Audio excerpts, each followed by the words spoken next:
छोटी छोटी बातें, कुछ आपकी कुछ हमारी। बिहार का पहला सामुदायिक रेडियो कार्यक्रम। यह एक सफल प्रयास रहा। बिहार के बच्चों के द्वारा बिहार के वर्तमान स्थिति से रेडियो कार्यक्रम के द्वारा हमने बिहार की खूबियों और खामियों से लोगों को अवगत कराया। यह कार्यक्रम पैनोस साउथ एशिया के सौजन्य से प्रारंभ किया गया, जिसमें नेहरू युवा केंद्र गया, मानवी समस्तीपुर, आजाद बचपन पटना तथा रावी संकल्प लखीसराय ने अपना सहयोग दिया। बिहार के 6 जिलों गया, पटना, समस्तीपुर, लखीसराय, मुंगेर तथा अररिया से 40 बच्चों का चयन किया गया। कार्यक्रम की शुरुआत 3 साल के प्रशिक्षण के रूप में हुई। यह प्रशिक्षण बिल्कुल निःशुल्क थी, जिसका उद्देश्य बच्चों में मीडिया की समझ बनाना तथा उन्हें रेडियो कार्यक्रम के लिए प्रशिक्षित करना था। वर्ष 2008 से प्रशिक्षण की शुरुआत हुई। प्रशिक्षण के लिए हर महीने बच्चों को पटना में 1 हफ्ते के लिए आना होता था और यहीं उनकी कार्यशालाएं होती थीं। प्रशिक्षण का तरीका मौज मस्ती से भरपूर था। बच्चों ने भी बहुत उत्साह से इसे सीखा। 19 जुलाई 2009 को हमारे कार्यक्रम का लोकार्पण पटना के एसके मेमोरियल हॉल में विधानसभा अध्यक्ष उदय नारायण चौधरी के द्वारा किया गया। इस कार्यक्रम की विशेषता यह थी कि कार्यक्रम की स्क्रिप्टिंग, रिपोर्टिंग तथा रिकॉर्डिंग से लेकर एडिटिंग तक का सारा काम खुद बच्चों ने किया।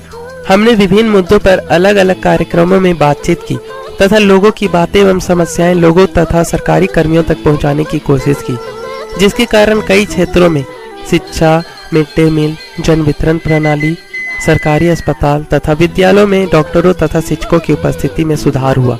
हमने श्रोता समूह बनाए, जिसमें सदस्यों की संख्या तेजी से बढ़ी और उन्होंने हमें विभिन्न समस्याओं से अवगत कराया, जैसे इंदिरा आवास में धोखाधड़ी, सरकारी कर्मियों के द्वारा रिश्वतखोरी, और हमने भी इसे रेडियो कार्यक्रम का रूप दिया। प्रशिक्षण अवधि में ही हमने अपनी सेंचुरी पूरी की, अपने 100 एपिसोड बनाए। प्रशिक्षण तथा कार्यशालाओं के दौरान हमें विभिन्न स्थलों पर ले जाया गया और हमने बोध गया, राजगीर तथा पटना के पर्यटन स्थलों तथा छात्रों के लिए एग्जाम स्पेशल एपिसोड भी बनाए। इस बीच हमें जीवन कौशल, माइम आर्ट तथा फोटोग्राफी का भी प्रशिक्षण दिया गया। 19 जुलाई 2010 को पटना के BIA हॉल में हमने अपने रेडियो कार्यक्रम का वार्षिकोत्सव मनाया, जिसमें रेडियो मिर्ची के RJ शशि तथा डॉक्टर दिवाकर मुख्य अतिथि के रूप में सम्मिलित हुए। यही नहीं, बिहार दिवस के 99वें स्थापना दिवस में भी छोटी छोटी बातें ने बिहार राज्य आपदा प्रबंधन प्राधिकरण के साथ मिलकर लोगों को जागरूक करने का प्रयास किया। हमने छोटी छोटी बातें रेडियो कार्यक्रम के द्वारा बदलते बिहार के लिए एक सच्ची कोशिश की। हमारे इस कोशिश में हमारे प्रशिक्षक मनीष भैया, बसंत भैया तथा हमारे समन्वयक रमेश सर, सपना दीदी तथा भारती आंटी ने अपना महत्वपूर्ण सहयोग दिया और हमारा मार्गदर्शन किया। अगर आप इस कार्यक्रम से जुड़ी कोई भी बातचीत करना चाहते हैं या कुछ पूछना चाहते हैं तो हमें ईमेल कर सकते हैं। हमारा ईमेल ID है ccb.editor@gmail.com।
हमारे कलाकार हिटमैन सुधांशु, सुहानी सोनाली, दयालु निकी, कॉन्फिडेंट कोमल, प्यारे गोविंद, लाडली रचना, मेहनती प्रियंका, थिंकर सुरेंद्र, शैतान Raviranjan, smart Abdul, super Saurabh, comedian Aditya, allrounder Arya, मस्त बिपिन, रानी श्वेता, सक्सेस सीनू, दुशुम गौतम बॉन्ड, चुलबुली नीलू, मिली निकिता, डायनामाइट निकी शरण, क्रिकेटर विकास, शरारती भारती, मिर्जी सविता, नटखट सिमरन, best Ashok Raj, Surili Megha, captain baby, artist Ajay Raj, Adarsh Rajnish, लगे खुशबू, बिंदास राकेश, मुस्कुराती नेहा, रिकी शिवा।